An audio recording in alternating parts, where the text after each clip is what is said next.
Hi guys, Mike with Kiss Dog Training. We are still in the hand feeding playlist. However, we have left the idea of positive marks and release words. We're still going to use them. If you don't know what a positive mark and a release word is, go back and watch the sit, the down, the watch me video, okay? Today, this is all about teaching a dog, number one, not to jump, and number two, kind of start prepping towards what I call loose leash walking, okay? Number one, I want my dog to pay attention to me. A dog paying attention to me is right here. Come here, Luca. Front. Right here. This is a good paying attention kind of behavior. Now, a lot of trainers teach a heel, which is going to be the dog sitting on the side. Sit. Kind of a lazy heel, but I don't use it much, so I'll deal with that. Let's try it one more time. There's another video in here where we'll do this.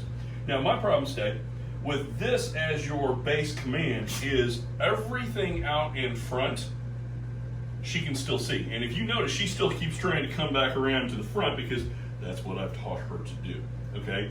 So this is my base position. It is a front-facing sit. And I'm gonna do a watch me, and I'm gonna say, watch me, thank you, 1, 2, 3, 4, 5. Now here's where the magic happens.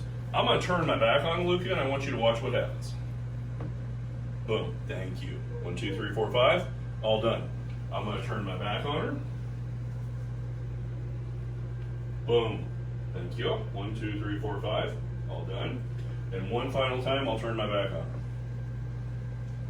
Boom, thank you. 1, 2, 3, 4, 5, all done. Now, that's what it's supposed to look like in the end. Your dog's probably not gonna do it that way.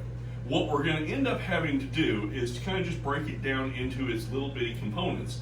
And what I'll do is I'll lure her around and I'll come to my face and I'll say, watch me. Thank you. 1, 2, 3, 4, 5, all done.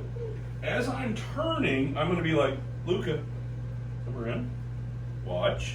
1, 2, 3, 4, 5, all done. Reach in here and I'll get my lure out. And I'm going to say, okay, come on. And I'm going to start luring her around. Thank you. 1, 2, 3, 4, 5. All done. Now, a couple of things about this game.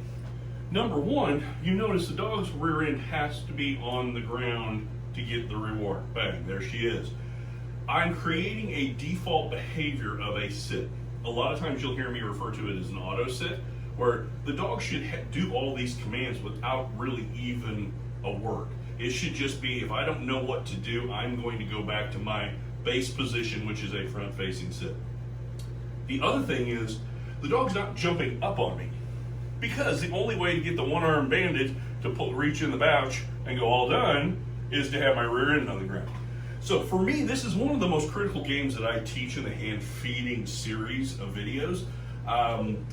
It teaches not to jump up. It preps us for leash work, which comes a little bit later. And it also teaches this kind of auto sit behavior of, what do you want me to do next? So, keep working. I would like to see you have this game by the next time I show up at your house. You should be able to walk all over the house 3 steps at a time and just stop, and the dog should do it. So in a sense, if I kind of come over to this side and turn my back, she'll come around front, all the way around, and she's gonna sit. What I'm talking about is I might go 1, 2, 3, add some steps, and then stop, okay? And the steps are important for the next step in this game, which is gonna be the leash work. Hey, what do you gotta do? There you go, good girl, thank you. 1, 2, 3, 4, 5, all done.